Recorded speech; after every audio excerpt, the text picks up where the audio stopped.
Amém? Graças a Deus, Cristo é o tema. Abra sua Bíblia aí em Salmos 126.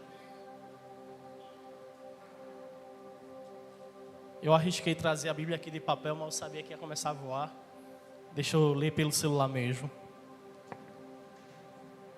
Amém? Um certo irmão disse para mim, pastor, que quando eu vou pregar, eu prego 1.5, eu prego muito rápido. A minha oração hoje foi: Senhor, me dá tranquilidade, que eu possa pregar pausadamente. Mas quando eu vejo a hora, eu disse: meu Deus do céu, eu tenho que pregar rápido mesmo. Agora 2.0, né, pela hora. Mas os irmãos tenham paciência comigo, a gente vai tentar no 1.0 aí, para realmente transmitir, né, o que Deus já ministrou no meu coração, o que Deus tem preparado. Eu creio que Deus já se fez presente. Creio que muitos já receberam, eu já recebi minha porção ali. E creio que ainda Deus tem um pouquinho ainda para depositar sobre tua vida. Então tem paciência aí, vamos aprender mais da palavra de Deus e receber mais de Deus com a sua palavra. Salmos 126 diz assim: quando o Senhor restaurou a sorte de Sião, ficamos com quem sonha. Então a nossa boca se encheu de riso e nossa língua de júbilo.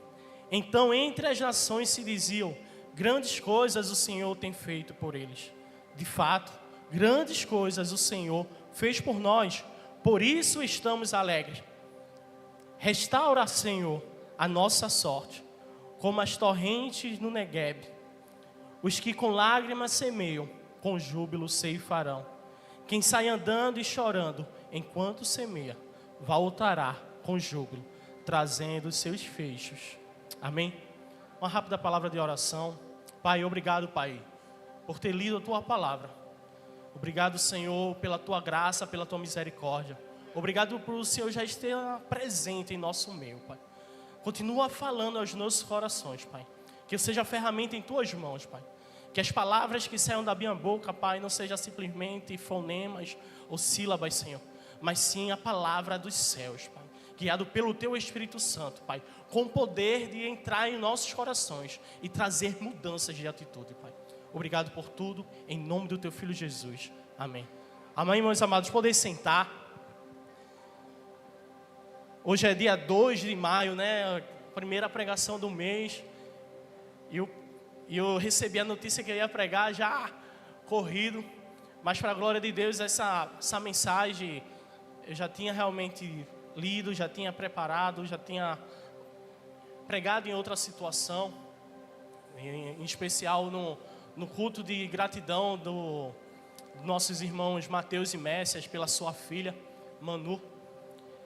E o culto realmente foi pela gratidão, pela cura da filha deles. Eles passaram umas situações bem difíceis.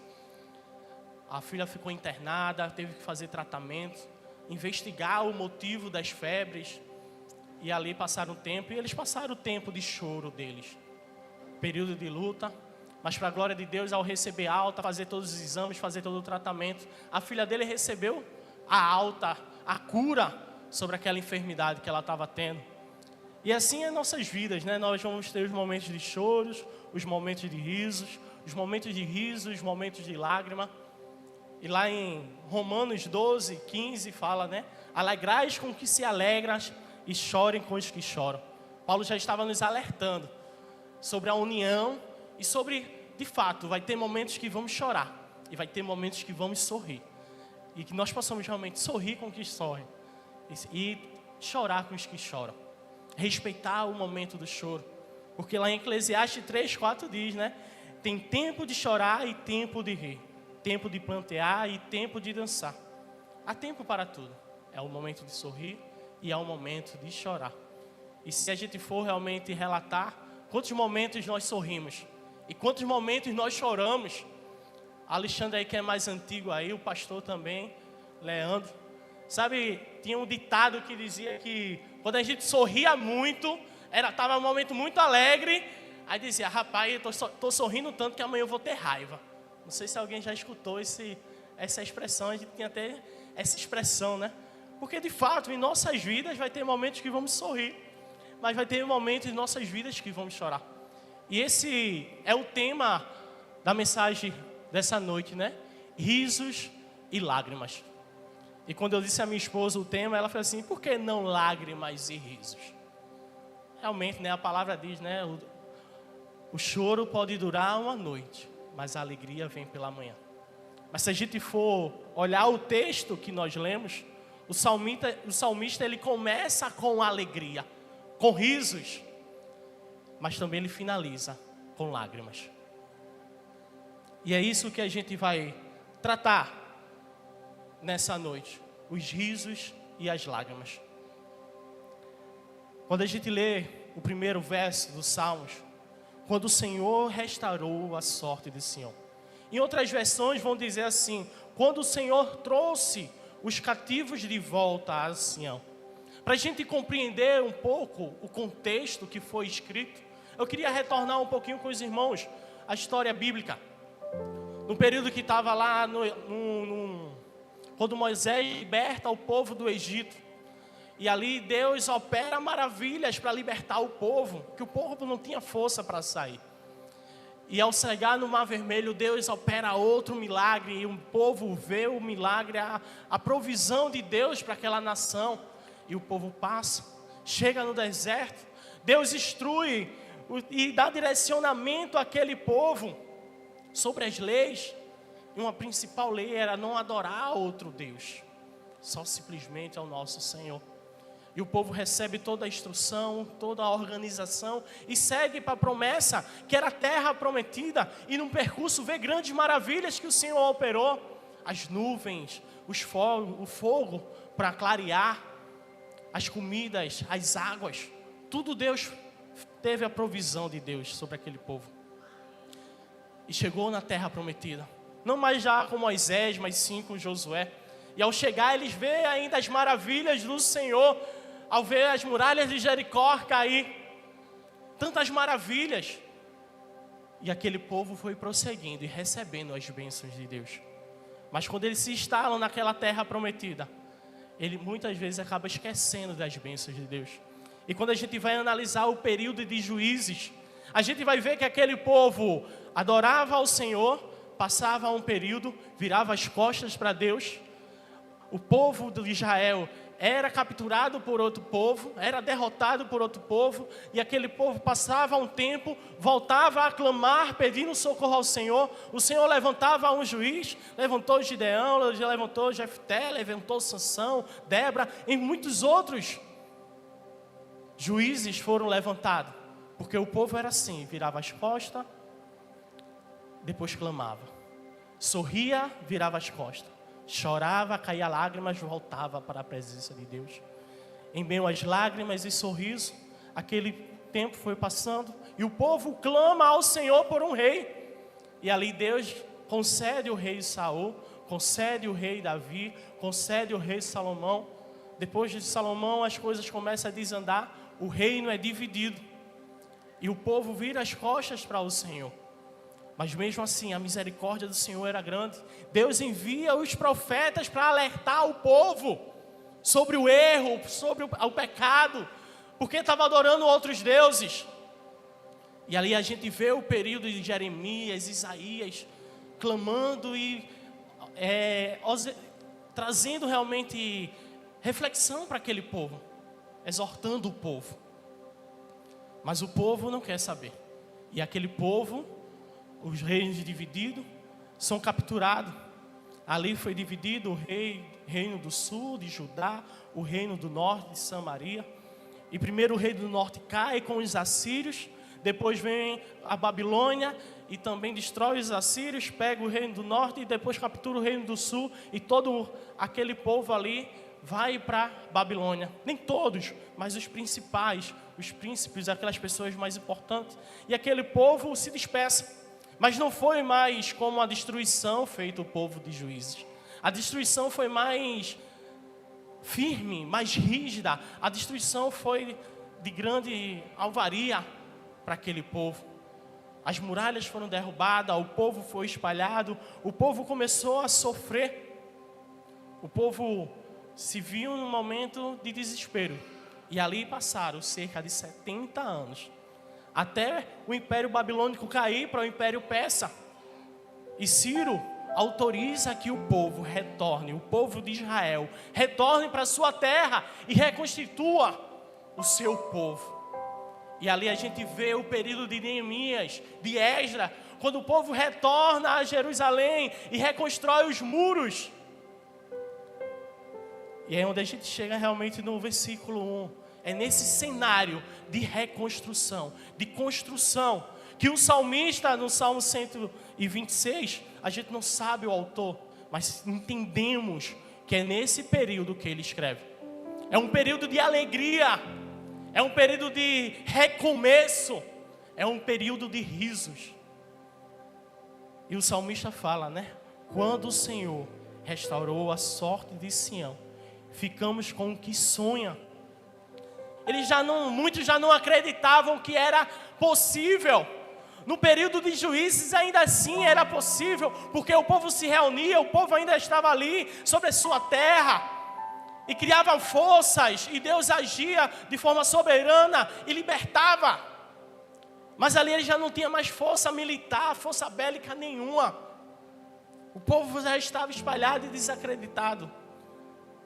Para muitos parecia ser impossível, mas para Deus nada é impossível. E aquele povo de fato viu a glória de Deus operando mais uma vez sobre Israel. Eles viram a presença de Deus de forma de cuidado ao retornar para a sua terra, mesmo tudo sendo destruído, mas eles começaram a construir, reconstruir. E ali eles ficaram com os que sonham. Ficaram realmente encantados. Naquela expressão de tipo, me belisca para ver se eu estou acreditando no que eu estou vendo. Aquele povo ficou maravilhado, porque viu a sua nação outra vez sendo reconstruída. Outra vez tendo esperança, porque eles já tinham perdido a liberdade. Eles tinham perdido o direito de ofertar os sacrifícios a Deus. Eles tinham perdido os direitos das suas leis, dos sacerdotes. Mas naquele momento eles estavam realmente reconstruindo. E realmente estavam como os que sonham. E como eu disse, para muitos seria impossível. Mas para Deus tudo é possível. E tem até um hino que diz assim, né? Volte a sonhar, Deus ainda realiza sonhos. E eu parei nesse momento quando o salmista fala, né? Ficamos com os que sonham. E eu disse, como é bom sonhar. Eu me considero um sonhador. Idealizo cada coisa que, meu Deus do céu, como é que eu vou executar isso? Mas eu sonho, eu gosto de sonhar. E quando a gente vai para a Bíblia falar sobre os sonhos, e aqui realmente eu queria trazer esse parêntese sobre sonhos, sobre nossas vidas, como é bom a gente sonhar e como é bom ver Deus realizar os nossos sonhos. E muitas vezes a gente, quando fala sobre sonhos, remetemos a um grande homem que foi o sonhador José. Sempre quando fala sobre sonho da Bíblia, nós remetemos a José. Mas eu queria que os irmãos entendessem que existe dois tipos de sonhos. Existe um sonho que é de forma inconsciente, que é onde estamos dormindo.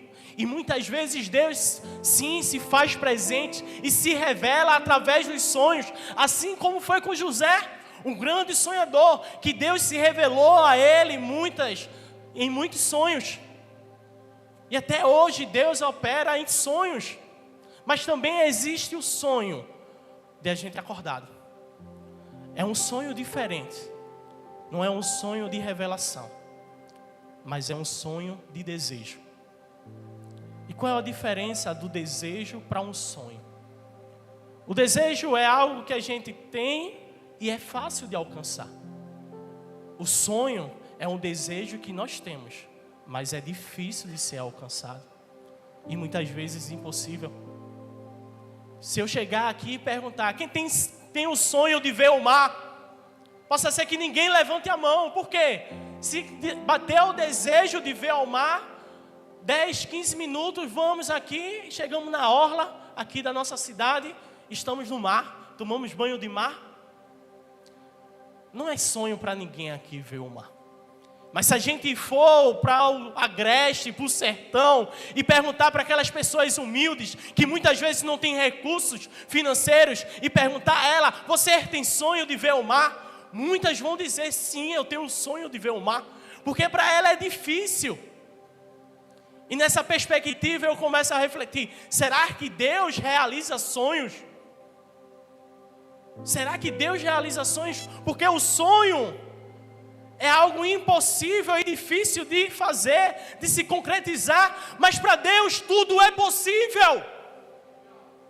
E eu comecei a compreender que Deus não realiza sonhos.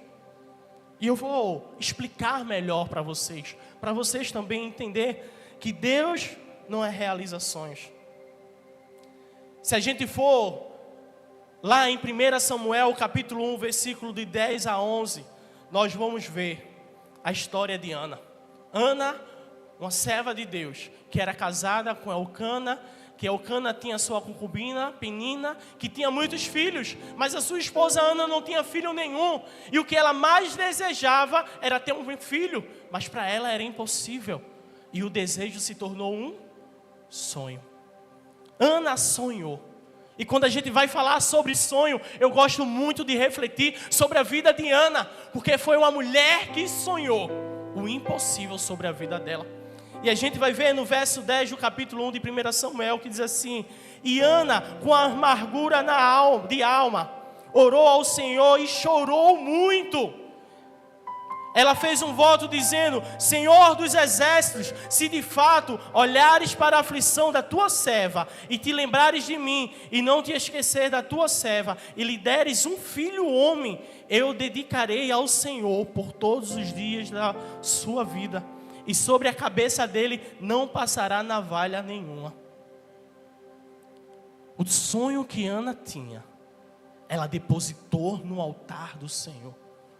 Não sei qual é o sonho que você chegou nessa noite, que aos seus olhos é impossível de acontecer, mas eu te convido nessa noite, derrama aos pés do Senhor o teu sonho, porque para Deus o teu sonho vai se tornar propósito. Porque Deus não realiza sonhos, Deus realiza propósitos. Para Ana era um sonho ter um filho, mas para Deus era propósito ter um sacerdote, ter um profeta que ungisse os próximos reis.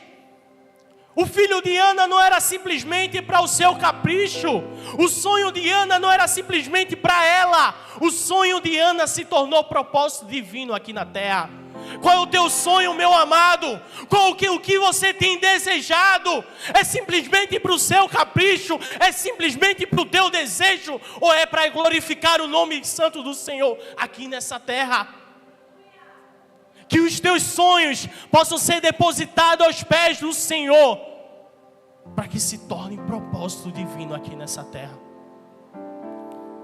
E Deus não realiza simplesmente sonho, Ele realiza propósito, assim como foi na vida de Ana. Ele não simplesmente realizou um desejo de um filho, mas de um propósito. Que Samuel foi um grande homem, foi um juiz, um profeta, que ali ungiu os reis, Saul e Davi. Que os nossos sonhos sejam propósitos para Deus. E o salmista, voltando para o 126, e em nome de Jesus, vamos acelerar. No verso 2 diz: então a minha boca se encheu de riso, e a nossa língua de júbilo. Então entre as nações se diziam: grandes coisas o Senhor tem feito por eles. Eu queria, além do sonho, trazer realmente a observação dos risos. Como o tema traz, né? Risos e lágrimas.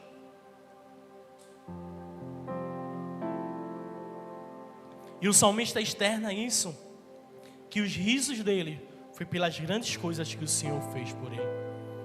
Mas muitas vezes, qual é os motivos dos teus sorrisos? Qual é os motivos da tua alegria? Qual é o motivo que está te fazendo sorrir? A gente tem vivido em um momento, em um mundo complicado de se viver. Que a sociedade realmente vem de forma poderosa tentando derrubar a igreja, derrubar a família, destruir os propósitos de Deus aqui nessa terra. Se a gente for ver realmente o contexto teológico, está vendo agora um antissemitismo, né? Novamente ressurgindo. Quando a gente só falava de Hitler, agora está vendo novamente, mas enfim. Voltando para a palavra, qual é os motivos dos teus sorrisos? Vivemos num mundo, quem estuda psicologia ou é familiarizado com isso, vai entender que na visão da psicologia, o importante é ser feliz. O importante é você estar bem. Independente do que você está fazendo, se você está feliz, isso que importa. E muitas vezes nós estamos indo por esse caminho. Eu tenho que estar feliz, eu tenho que ser feliz, então não, pastor, eu não quero saber dos seus conselhos não, eu quero ser feliz. Não quero mais saber dos propósitos de Deus para minha vida não, eu quero ser feliz. E aí onde fica o alerta? Onde está vindo a tua felicidade? De onde está vindo os teus risos? Em Tiago, capítulo 4, versículo 9 e 10, diz assim, o capítulo 4 de Tiago já inicia sobre o alerta, sobre a amizade ao mundo, sobre as coisas erradas. E no versículo 9 e 10 diz assim, reconheça as suas misérias, lamente e chorem, que os risos de vocês se transformem em pranto, e que as alegrias de vocês se transformem em tristeza. Humilhe-se diante do Senhor, e Ele os exaltará. Tiago estava nos alertando que não é qualquer alegria que vai nos satisfazer. A alegria tem que vir do Senhor. Não é os desejos da carne, é a alegria de estar fazendo e alimentando o meu lado carnal, não. Não sei quais são as suas atitudes, se por acaso você está em momentos assim, de desopilar, de fazer coisas que não está agradando ao Senhor, que você receba esse conselho de Tiago, não um conselho, mas uma ordenância bíblica. Que os teus sorrisos, que não agradam a Deus, se tornem em pranto, em arrependimento, em choro de arrependimento. Mas que nós possamos realmente, como o salmista, no Salmos 32, verso 11, que diz assim, alegre-se no Senhor e exultem, vocês que são justos, contem de alegria, todos vocês que são retos de coração. A alegria do justo é na presença do Senhor. A alegria do justo é fazer o correto perante a palavra do Senhor. Que nossos risos não seja pelas coisas mundanas, mas que os nossos risos seja para a glorificação do santo nome do Senhor, pelas bênçãos que o Senhor tem feito por nós. Assim como o salmista do Salmo 126 declarou, nossa boca se encheu de riso, porque grandes coisas o Senhor fez por nós. Grandes coisas o Senhor está fazendo por ti, amado. Então se alegre. É livramento que muitas vezes você não está nem conseguindo enxergar. Então se alegre na presença de Deus, pelas bênçãos que o Senhor tem depositado sobre a tua vida. Que os nossos risos, que as nossas lágrimas não se resumam simplesmente a nós, mas sim à glória de Deus. Porque o salmista falou, as nossas bocas se encheu de riso e as nossas línguas de júbilo. Então entre as nações se diziam, grandes coisas o Senhor tem feito por eles. E ele afirma no verso 3, de fato, grandes coisas o Senhor fez por nós. As bênçãos que Deus estava depositando sobre aquele povo não se limitava àquele povo, mas sim a todas as nações que estava de olho naquele povo, que estava com aquele povo na Babilônia, que estava ao redor geograficamente daquele povo de Israel. Começaram a ver a glória de Deus sobre a vida de Israel. Não era simplesmente por Israel, mas sim para a glorificação do santo nome do Senhor. Que as nossas bênçãos, como eu falei, os nossos sonhos, as nossas vitórias, as nossas bênçãos, não seja para capricho nosso, mas sim para a glorificação do nome santo do Senhor. Assim como o salmista falou, as nações viram a grandeza de Deus. E quando traz sobre ser referência entre as nações, eu me lembro muito da história de Daniel. Daniel na cova dos leões. Ele poderia simplesmente ser devorado pelos leões e pronto. Deus seria Deus e ele poderia ser uma referência de homem de fé. Poderia ser um homem de fé que ali não se dobrou, mas permaneceu firme, morreu, mas pela palavra do Senhor. A gente vê Estevão, que foi apedrejado, mas viu a glória do Senhor, é uma referência para nossa. Daniel sim, simplesmente poderia morrer na cova dos leões. Mas não foi só por Daniel que Deus livrou ele. E a gente vai ver que na história, quando Daniel sai intacto, o líder daquela região fala assim: aqueles que conspiraram contra Daniel vai para a cova dos leões. E antes mesmo de cair no chão, são devorados. E ele declara que toda a nação louve o nome santo do Senhor. Louve o Deus de Daniel. Que as nossas ações, que as nossas atitudes não sejam simplesmente por nós, mas que as pessoas vejam a glória de Deus sobre nossas vidas. Que as nossas ações não sejam pelos nossos caprichos, pelo nosso ego, mas sim para que vidas sejam impactadas, vidas sejam transformadas pela glória de Deus através da nossa vida. Que nós possamos realmente ser bênção aonde quer que chegamos.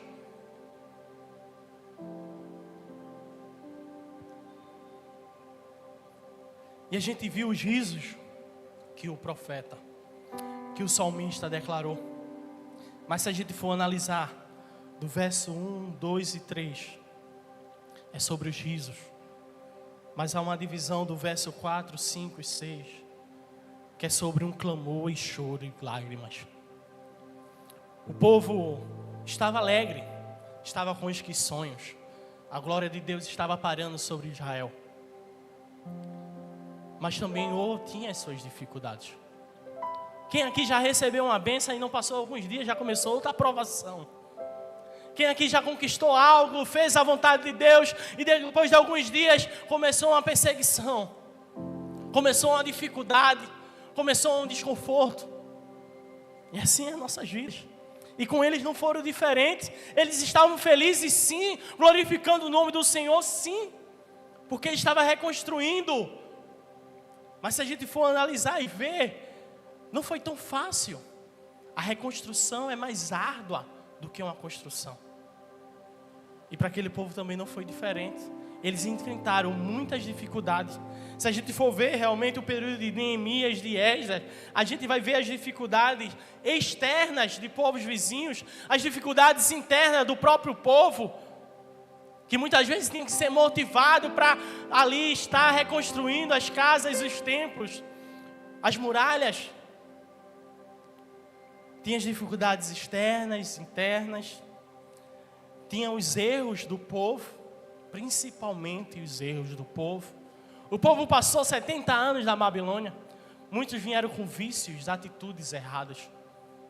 Tinham esquecido já de como era servir. Outros nasceram naquela perspectiva, não tinham vivenciado a prática de adoração ao Senhor. Além também da economia, que o povo, a nação estava se estruturando, o comércio geram condições, a agricultura estava se engateando. A economia atrapalhou, mas principalmente a vida espiritual daquele povo dificultava a evolução daquele povo. E o salmista clama no verso 4: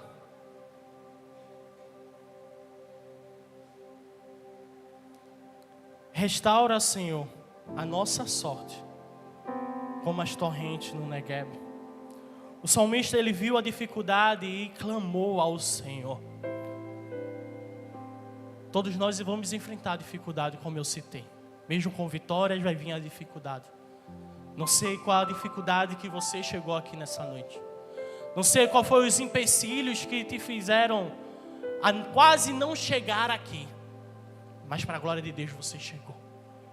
E que você assim como o salmista clamou ao Senhor para restaurar, que você continue a clamar ao Senhor para restaurar a tua sorte, restaurar a tua casa, restaurar as tuas finanças, a tua vida, o teu casamento, o teu relacionamento.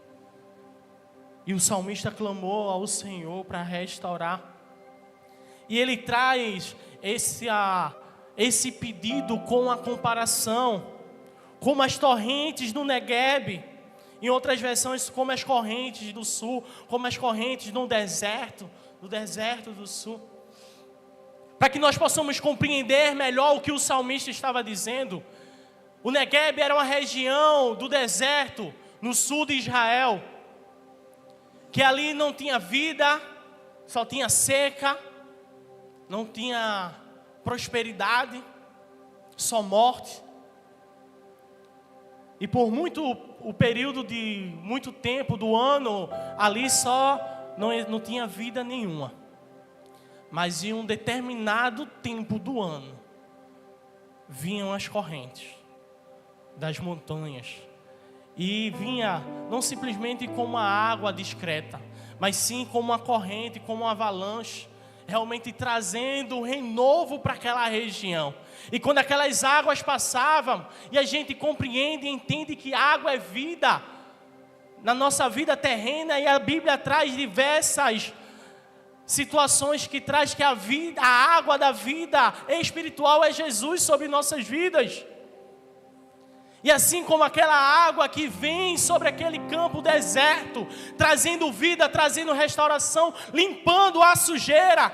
Se você for pesquisar no YouTube, tem um vídeo que mostra as correntes, e as primeiras águas são águas barrentas, águas de pedras. Mas logo após vem as águas limpas, porque é necessário, quando as águas vêm, limpar tudo aquilo que está sujo.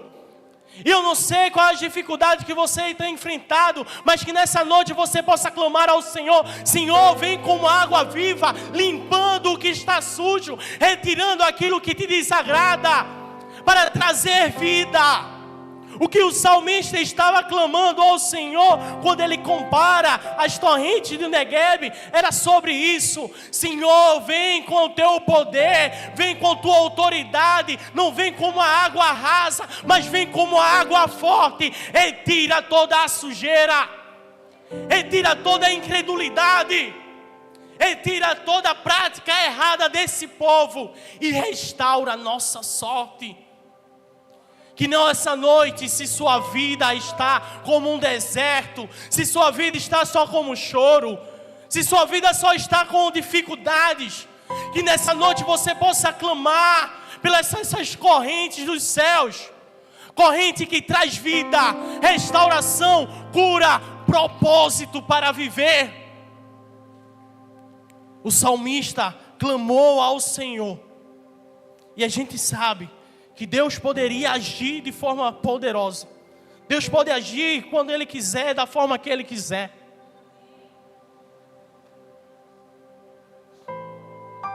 Mas que nós não possamos limitar o agir de Deus. Ah, Senhor, o Senhor tem que vir de forma impetuosa, de forma poderosa, mudar a situação, tirar tudo do lugar. Mas muitas vezes Deus não quer agir assim, não. E é como o salmista, eu compreendo que ele entende isso também. Porque no verso 4, ele diz: Senhor, vem como as torrentes, vem como água impetuosa, e restaura a nossa sorte. E no verso 5 ele diz assim: os que com lágrimas semeiam, com júbilo ceifarão. Quem sai andando e chorando enquanto semeia, voltará com júbilo, trazendo os seus feitos. Deus vai trazer vida de forma impetuosa, sim. Mas vai ter momento que Ele não vai vir com essas águas, como no Negueb. Ele vai vir com a água das tuas lágrimas. Deus pode agir de forma poderosa, mas muitas vezes Ele vai agir através das nossas lágrimas. O salmista entende que aqueles que com lágrimas semeiam, voltarão com os seus celeiros fartos, com as ceifas. Temos que entender que muitas vezes é as nossas lágrimas que vai trazer vida para nossas vidas. É a nossa lágrima que vai trazer vida para a nossa casa. É com as nossas lágrimas que vai trazer vida para o nosso esposo, para a nossa esposa, para os nossos filhos, para a nossa vizinhança, para a nossa igreja. É com lágrimas. E a gente vê isso na Bíblia, em 2 Reis, capítulo 20, versículo 3 e 5, quando o rei Ezequias chorou amargamente. O profeta Isaías levou a mensagem do Senhor para ele, dizendo que ele iria morrer. E ele clama ao Senhor no versículo 3, dizendo assim: lembra-te, Senhor, como teu servo a ti, tenho servido a ti com fidelidade e com devoção sincera. Tenho feito o que é bom aos teus olhos. E Ezequias chorou amargamente. E antes que Isaías saísse, no versículo 5, Deus fala para Isaías: volte e diga a Ezequias, líder do meu povo, assim diz o Senhor, o Deus do seu antepassado Davi: ouvi a sua oração e vi as suas lágrimas, e eu o curarei. Muitas vezes, meu amado, é no seu choro. Muitas vezes, meu amado, é na dor. É na dor que vamos chorar, que vamos prantear, que vamos nos entregar aos pés do Senhor. E através da nossa lágrima, Deus vai operar de forma singela. Deus vai operar não como as ondas do Negueb, não como as torrentes do Negueb, mas sim pelas nossas lágrimas. Pelas pequenas gotas que caírem, vai ser o suficiente para o agir de Deus nas nossas vidas. Assim como foi com Ana que a gente leu, que Ana chorou perante o Senhor. E as lágrimas dela regaram os sonhos e os propósitos de Deus. O salmista traz essa reflexão, que com as lágrimas vamos regar os nossos sonhos, os nossos propósitos. E para finalizar, não precisa ficar de pé agora não. Mas para finalizar, é com os nossos sorrisos, é com as nossas lágrimas, que glorificamos o nome do Senhor. É com os nossos sorrisos, é com as nossas lágrimas, que não vamos desistir dos propósitos do Senhor. Vamos persistir, porque aqueles que semeiam, eles estão persistindo. Eles não estão desistindo. Mesmo quando está doendo, eles estão semeando. Mas com a certeza que colherão. E quando a colheita vir, vai ser de forma alegre, com os nossos sorrisos. Vai fazer 3 anos que eu estou aqui na Cristo é o Tema. Cheguei mais ou menos nessa época, de maio para junho. Aqui visitei, em setembro me posicionei como membro da Cristo é o Tema. E nesse período eu já tive a oportunidade de pregar no culto dos adolescentes. Já tive a oportunidade de pregar no culto dos jovens, no culto dos homens, em outras quinta-feira. E nunca compartilhei o que eu vou compartilhar para encerrar aqui nessa noite. Mas no último Zoe, Deus ministrou ao meu coração e disse que era tempo de eu compartilhar. Mas não para o meu capricho, mas sim para a glorificação do nome dEle. Não por mim, mas para ajudar a muitos outros a enfrentar as suas dificuldades. Há cerca de aproximadamente 7 anos atrás, eu, no meu auge de meus 26 anos, todo novinho, casado, com minha esposa linda, maravilhosa, com o meu filho, mais ou menos 3 anos de idade, a gente sentiu o direcionamento do Senhor. E a gente congregava em outra igreja, e ali a gente saiu da igreja, que a gente não saiu da igreja, a gente começou a cultuar na congregação que tinha na igreja. E a congregação não tinha ninguém. Está até presente aqui nossa irmã Marise, que muitas vezes me ajudou nessa batalha. E a gente foi fazer aquela obra naquela congregação. E quando a gente chegou na congregação, não tinha membro nenhum. Quando tinha os cultos, era o pregador, o dirigente E às vezes a esposa do pregador, do dirigente que ia para lá, era 2, 3 pessoas que tinha na igreja. E pela misericórdia do Senhor, eu e minha esposa começou a fazer um trabalho naquela comunidade. Já existia um trabalho com as crianças. Nossa irmã Eliane já fazia um trabalho com as crianças. E a gente pegou na mão dela e disse: a gente está junto e vamos caminhar agora. E através das crianças a gente foi visitando as famílias, trazendo os pais, discipulando os pais. E ali começou a haver conversão naquela localidade. E aquela congregação realmente que não tinha ninguém, daqui a pouco já tinha 5 pessoas, 7 pessoas. As outras irmãs foram chegando para ajudar também. E a gente passou cerca de 4 anos naquela congregação. A congregação ficava lá no bairro de Paratibe, numa comunidade um pouco tensa. O tráfico de drogas era intenso naquela região. E muitas vezes o filho do traficante estava lá na igreja, atrás da pipoca, da comidinha, do lanchinho que a gente dava, mas ali a gente levava a palavra, e ali era uma ponte para a gente chegar na casa dele e orar. E fomos sim, várias vezes, eu e minha esposa e os irmãos iam na casa, às vezes do traficante, e orava por ele, orava pela família dele. E ali a gente anunciava o evangelho, não tinha barreira nenhuma dificuldade. Tinha dificuldade, mas não era empecilho para a gente parar. E várias vezes a gente estava na igreja, tinha tiroteio. Algumas vezes teve toque de recolher. Acaba o culto que a turma está vindo tomar a boca e vai ter bala para todo canto. E outras vezes ninguém avisou, quando a gente viu era o pessoal invadindo a boca e tomem bala. A gente na igreja, a Estela nessa época estava grávida de Antônio, do meu filho mais novo. A gente estava no ensaio do louvor, pastor Cássio. Eu tocava, vê? Misericórdia, errava que só, não sabia o tom, ia para lá, para cá. Mas para a glória de Deus a gente estava fazendo a obra. E naquele dia do ensaio começou o clima a ficar tenso, bala para todo lado, a gente se abaixou, esperou as coisas se acalmar. Daqui a pouco a polícia chega, começa mais confusão ainda, os traficantes correndo para cima pelos becos. Quando as coisas acalmaram, eu e minha esposa entrou no carro, o pessoal que estava ensaiando conseguiu ir para casa.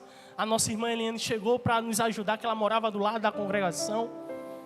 E a gente ali entrou no carro, acendeu as luzes internas, apagou os faróis e foi saindo da comunidade. Na hora ainda a polícia encostou, mas viu que a gente era da igreja e voltaram, a gente foi embora e conseguiu sair, para a glória de Deus. E quando chegou no domingo, a irmã Eliane falou assim: eu pensei que vocês não iam voltar. Eu disse: nada, minha irmã, pelo contrário. Aí que dá realmente gosto de gás de pregar o evangelho, de fazer a diferença nessa comunidade. E a gente prosseguiu, irmão. Pessoas morreram próximo, sim. Tivemos que levar a irmã na casa dela, porque ela não tinha coragem de passar, porque o morto estava de frente à casa dela. Eu estou compartilhando isso, porque isso não foi empecilho para eu parar de desistir de pregar o evangelho. E assim como foi cantado, pastora, eu quebraria o vaso outra vez. E a gente persistiu. Mas não foi isso que me fez parar. Mas algo me fez parar. Algo me impediu de prosseguir nessa obra. E eu já com meus 30 anos de idade, jovem, casado, não bem casado, mas casado, com os meus filhos, minha vida financeira estável, fazendo a obra, comecei a ter crise de ansiedade. A ansiedade chegou de forma sucinta, sem perceber. Quando eu vi, eu já não estava bem com minha esposa, não estava bem com alguns familiares, não estava bem, viu a pandemia, os negócios não ficaram bem, também não estava bem com os negócios. E na igreja, que seria um local de refúgio, eu comecei realmente a não estar bem. O local que eu poderia recorrer e buscar abrigo, agora era um peso para a minha caminhada. Tive meus erros? Também tive. Posso botar só culpa na ansiedade. Mas ali o quadro foi se agravando. O que era uma ansiedade começou a virar uma depressão. Já não tinha mais ânimos de sair. Muitas vezes era minha esposa que me empurrava para ir. E agradeço a Deus pela esposa que tenho. Foi nessa dificuldade que eu vi o amor dela por mim. Foi nessa dificuldade que a gente se uniu mais e mais. O que era só casado, agora ficou bem casado. Mas não foi fácil para ela também, não. Ela enfrentou as barras dela também. Creio que muitos também que têm familiar, que está em momentos de depressão, de ansiedade, também têm enfrentado as suas barras. Não é só quem está sofrendo com as crises.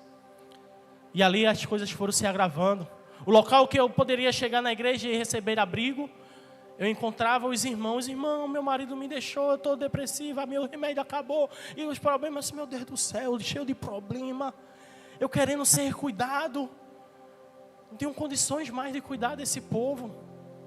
Não tenho condições mais de aconselhar ninguém. Não tenho condições de caminhar mais não.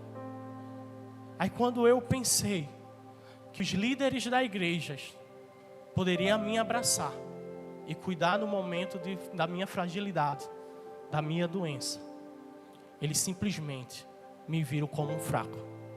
Não me viram mais com aquele jovem determinado, mas me viram como fraco. Me escantearam, viraram as costas para mim, não atendiam as minhas ligações, não queria conversar comigo, simplesmente me abandonou. Mas aquele de cima não me abandonou. Realmente foram dias difíceis. Planejei diversas vezes a minha morte. Planejei diversas vezes tentar comprar várias coisas. Mas pela glória de Deus e pela vida dos meus filhos, quando eu chegava em casa determinado de fazer o mal, eu recebia papai. E aquele abraço me acalmava. E aquele abraço me curava. A minha família foi que me curou.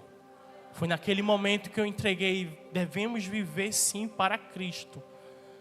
Mas o nosso primeiro ministério era a família. Minha mãe se desesperou, minha irmã se desesperou. Quantas vezes eu me despedi de muita gente por mensagem. Porque eu já tinha esquematizado tudo. Mas a graça de Deus vinha sobre minha vida. Nunca me cortei, nunca tive... Mas várias vezes desejei bater minha cabeça em todos os lugares. A sensação de loucura era iminente. Eu não estava mais pensando como eu pensava, eu não estava agindo mais como eu agia. A loucura estava realmente sobrebatendo na minha porta. Tinha dia que eu me via como louco. Eu só tenho misericórdia da minha esposa. E Deus teve misericórdia dela. E foi necessário, sim, procurar psicólogo, foi necessário procurar psiquiatra, foi necessário tomar remédio, Rivotril, Aprazolam, ansiolítico, antidepressivo, tomei vários. Foi necessário acompanhamento médico, mas também tinha que ter um acompanhamento espiritual. Mas para onde ir se os meus líderes, aqueles que eu tinha como referência, simplesmente virou as costas para mim? Eu não fazia mais parte daquilo. O único jeito era sair. E sair. Cheguei aqui, na UTI dos cristãos, chamado Cristo é o Tema. Enquanto muitos aqui, Neto, Maiara, entre diversos, Pastor Cássio, Pastor Lama, entre muitos chegaram aqui detonado pior do que eu. E aqui recebeu vinho e pão. Mas o importante, meus amados, para a glória de Deus, recebi o tratamento. Vim para essa igreja, fui acolhido, fui tratado, fui curado.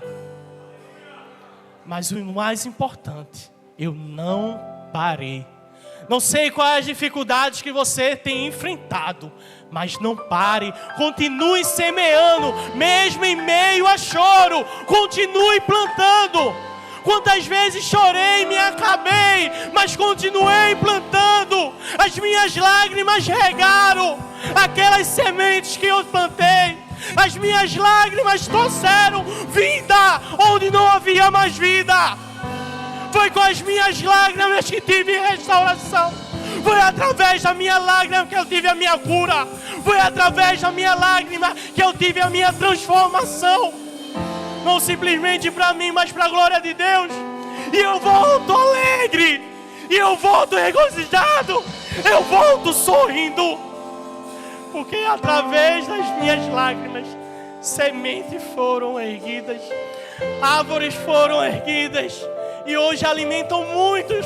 A minha casa está aberta e dentro da minha casa há transformação. Dentro do meu lar há cura, há milagres. Porque eu não parei em meio às circunstâncias. Eu chorei, mas em meio a risos, em meio às lágrimas, Deus operou sobre minha vida. E pela misericórdia dEle, aquele que chegou aqui acabado, desacreditado, sem nenhuma esperança, os sonhos acabados, não tinha mais desejo de nada. Não é nada, mas estou aqui pregando e testemunhando para vocês. Que a sua dor hoje seja testemunho para a vida no amanhã.